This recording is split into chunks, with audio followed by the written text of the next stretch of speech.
নমস্কার, আমি ডক্টর সরোজ কুমার পণ্ডিত। আপনাকে স্বাগত সত্য ধর্মে ইউটিউব চ্যানেলে। থাম্বনেলে দেখেছেন নিশ্চয়ই। আজকে যে টপিকটা বেছে নিয়েছি সেটা হচ্ছে যে করে আমার আশ আমি করি তার সর্বনাশ, তবুও না যদি না ছাড়ে আমার পাশ, তাহলে তখন বলছে আমি তার দাসের দাস। অর্থাৎ আজকে এই জিনিসটা সম্বন্ধে ক্লিয়ার আলোচনা হওয়ার একটা দরকার আছে। অনেকে এটা নিয়ে একটু ভয় করেন, কারণ অনেকে ভাবেন যদি আমি ভগবানের আশ করব, ভগবানের পূজা করব, সত্য ধর্ম করব, সত্য কর্ম করব, তাহলে তিনি যদি আমার সর্বনাশ করেন, তাহলে কি আমাদের ধর্ম করা বা এই পথে যাওয়াটা কি ঠিক হবে? অনেক মানুষের এরকম চিন্তা, অনেক আলোচনা আছে, অনেক ইউটিউবে এরকম ভিডিও পাবেন। আশা করছি আজকে আমার এই টপিকটা আলোচনা শোনার পর অনেকখানি বুঝতে পারবেন। আমি যতটুকুনি পড়াশোনা করে জানতে পারছি সেইটুকুনি আলোচনা করব। আর একটা বলে নিই, আপনাদের যদি কোনো তথ্য থাকে তো অবশ্যই কমেন্ট বক্সে সেই তথ্যগুলো লিখবেন, 5টা মানুষের উপকার হবে। চলুন আজকে শুরু করি এই তথ্য দিয়ে যে ভগবান কেন এরকম বললেন। তার আগে বলে নিই, আপনি যদি আমার চ্যানেলের প্রথম দর্শক হয়ে থাকেন তাহলে আপনাকে ধন্যবাদ। যারা অনেকদিন ধরে আমার সাথে যুক্ত রয়েছেন তাদেরকে অশেষ ধন্যবাদ। আর কি করবেন, ভিডিও চলাকালীন যদি মনে হয় ভিডিওটা একটু ভালো হয়েছে তো অবশ্যই একটা লাইক দেবেন, এবং যদি নতুন হয়ে থাকেন তাহলে অবশ্যই সাবস্ক্রাইব করে রাখুন পরবর্তী ভিডিও পাওয়ার জন্য। ধন্যবাদ। চলুন শুরু করি। দেখুন, ভগবান কেন এরকম বললেন যে যদি তুমি আমার আশ করো তাহলে আমি তোমার সর্বনাশ করব। আচ্ছা ভাবুন তো, কত বড় একটা কথা। অর্থাৎ আমার যদি কখনো মনে হলো যে না, আমাকে একটু সততার পথে চলতে হবে, ভগবানের কাছে যেতে হবে, অর্থাৎ যেখান থেকে আমরা এসেছি সেখানে যেতে হবে, তার পথ ধরে চলতে হবে, তার নাম কীর্তন করতে হবে, তার গুণগান করতে হবে, অর্থাৎ সৎ পথে চলতে হবে, কর্ম করতে হবে, তাহলে তা কিনা ভগবান বলছে যে আমি তোমার সর্বনাশ করব, অর্থাৎ আমার সব নাশই করে দেবে, সব নাশ হয়ে যাবে। তো ভগবান কি এই কথাটা আদৌ বলেছেন? আর যদি বলেছেন তাহলে এর যথার্থ কথাটার মানেটা কি? আমরা এই মানেটা অনেকেই জানেন, অনেকেই জানেন না। তো যারা জানেন না তাদের উদ্দেশ্যে আলোচনা করছি, কেন আমিও সেই একটুই জ্ঞান অর্জন করেছি। আপনাদের প্রচুর জ্ঞান আছে, যারা যেভাবে জানেন তাদের কাছে সবটাই ঠিক, শুধু আমি এখানে আলোচনাটা করি যদি কারো কাজে লাগে।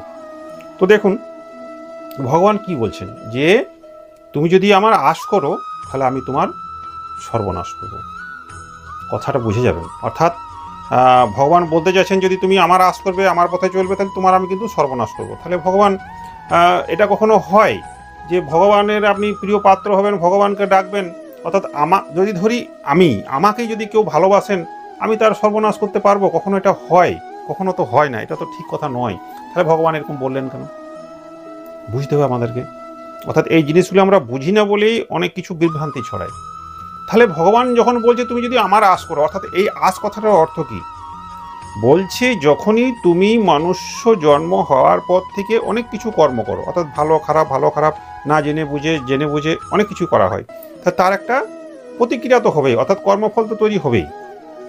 যেটা ভগবান বলছেন যে কর্ম করে যাও, ফলে আশা করো না। ব্যাপারটা আমার আগেকার ভিডিওগুলো দেখবেন, অর্থাৎ নিউটনের থার্ড ল যদি আপনি পড়েছেন বা জানেন তাহলে বুঝতে পারবেন যে প্রতিটা ক্রিয়ার সমান বিপরীত প্রতিক্রিয়া হয়। স্থানকাল পাত্র যদি এক থাকে, আর যদি চেঞ্জ হয় তাহলে চেঞ্জের সাথে সাথে আপনি পাবেন। অর্থাৎ কর্ম করলে, ক্রিয়া করলে আপনার ফল কিন্তু নিশ্চিত, সেটা আজ হোক চাই সময়ের সাথে সাথে পান। বোঝা গেল? তাহলে ভগবান কি বলছেন, যে তুমি যদি আমার আশ করো তাহলে আমি তোমার সর্বনাশ করব। এখানে সর্বনাশ কথাটার অর্থ কি বললেন? দেখুন, আমরা এই যে ভক্তি করি, ভগবানের কাছে যাবার চেষ্টা করি, অ্যাকচুয়ালি আমরা করিটা কি? ভগবান আমাদেরকে কখন নেবেন, ভগবান কোথায় থাকে, এই জিনিসগুলো তো আমরা খুব ভালো করে জানি না। কেউ বিভিন্ন জায়গায় খুঁজে বেড়ায়, বিভিন্ন ধরনের বিভিন্ন দিকে খুঁজে বেড়াচ্ছি। অ্যাকচুয়ালি অরিজিনাল বাসস্থান যেটা, সেটা আমরা এখনও ওখানে ঢুকতে পারছি না, অরিজিনাল তথ্যটাই জানতে পারছি না। হচ্ছেটা কি? ভগবান কি বলছেন তোমার সর্বনাশ করবো। এখানে সর্বনাশ বলতে কি বুঝায়? এই যে আপনি এতদিন কর্ম করে এলেন, ভগবান আপনার কখন নেবেন? যখন আপনার কর্মফল জিরো হবে, যখন না ভালো কর্ম না খারাপ কর্মের কোনো ফলই থাকবে না, তখনই একমাত্র আপনাকে নেবেন। তার আগে তো নিতে পারবে না, কারণ ওনারই তো সৃষ্টি যে তুমি কর্ম করলে তোমার ফল পেতেই হবে। আর এমন কিছু কর্ম করতে হবে, সেই পদ্ধতিটা পরে বলবো, আলোচনা করবো কি কর্ম করলে তার ফল তৈরি হবে না। তো সেই ফল অনুযায়ী যখন আপনার জিরো ব্যালেন্স হয়ে যাবে, না খারাপ না ভালো, আপনার জিরোতে চলে যাবেন, তখনই কিন্তু পরম পুরুষের সাথে আপনি মিলে যাবেন, পরম পুরুষ আপনাকে নেবে। তাহলে এখানে বলছেটা কি, যে করে আমার আশ, অর্থাৎ আমার সততার পথে যখন আপনি চলতে আরম্ভ করলেন, মানুষ হয়ে যখন আপনার সততার পথে চলতে আরম্ভ করলেন, তখন কি হবে না সর্বনাশ হয়। দেখবেন অনেকে কথা আছে যে এই মানুষটা এত ধর্ম লাইনে চলছে, এত ভক্তি করছে, তাও কত কষ্ট হচ্ছে। মানেটা কি? সর্বনাশ করছে। কি কষ্ট? মানে সর্বনাশ করছে, তাকে কষ্ট দিচ্ছে। ভগবান কি কাউকে কষ্ট দেয়? না, দেয় না। তো কি হচ্ছে, ধরুন এইটা একটা পাইপ, অর্ধেক যদি করে নিই, তাহলে এই ধরে নিলাম এই দিকটাতে অর্ধেকটা কি আছে, পুণ্য আছে, আর এই দিকটাতে পাপ আছে। এবার ধরুন আপনি ভগবানের পথে চলছেন, যদি এইদিকে পুণ্য থাকে আর এইদিকে পাপ থাকে, তাহলে আপনি এখন কি করছেন, চলতে চলতে আরও ভালো কাজ করছেন, ভগবানের দিকে যাচ্ছেন, ভালো কাজ করছেন, তাহলে এই দিকটাতে কি ঢুকলো, আপনার ভালো কাজে জমা হচ্ছে। তো যখন এই দিক থেকে চাপ দেবেন তখন এইদিকে কি বেরোবে, খারাপ জিনিসগুলো দ্রুততার সাথে বেরিয়ে যাবে।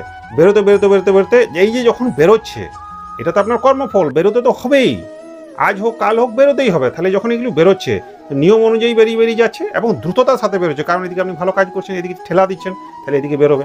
বোঝাতে পারছি তো? যখন খারাপটা বেরোচ্ছে তখন কি ভগবান বলছে যে দেখো, তো এই সময়টাতেই এই যে খারাপ ফল এত হচ্ছে, ধন নাশ হয়ে গেল, বাড়িতে আগুন লেগে গেল, হাত পা ভেঙে গেল, অনেক কিছু বিচ্ছিরি কাণ্ড হতে পারে, তখন তিনি বলছেন যে তবু যদি তুমি আমার পাশ থেকে সরে না যাও, অর্থাৎ ভগবানের দেওয়া পথে, ভগবানের দেওয়া লাইনে চলা থেকে বিরত না হয়। এত কষ্ট, ভগবান আমি ডাকছি আর ভগবান আমার এত কষ্ট, কি দরকার আছে? তার থেকে না ডাকাই ভালো, চুরি চামারি করা ভালো, তারাই যে ভালো রয়েছে দেখছি চোখের সামনে।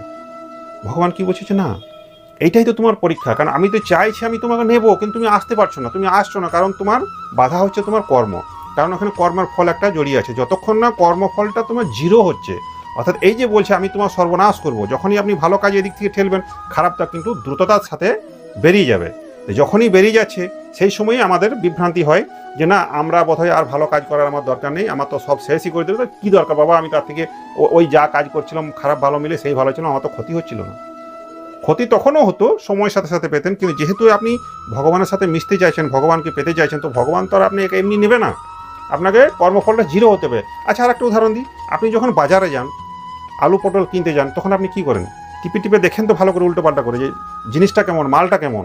যদি ভালো মাল হয় তাহলে দাম দিয়ে নেবেন, আর যদি খারাপ মাল হয় বলেন না যে না তোর মালটা ভালো নয় বাবু, একটু কমা। তো ভগবানের কাছে যখন আপনি যাবেন, তো তার যে দেওয়া রাস্তা, সেই রাস্তা তো আপনাকে অতিক্রম করতে হবে।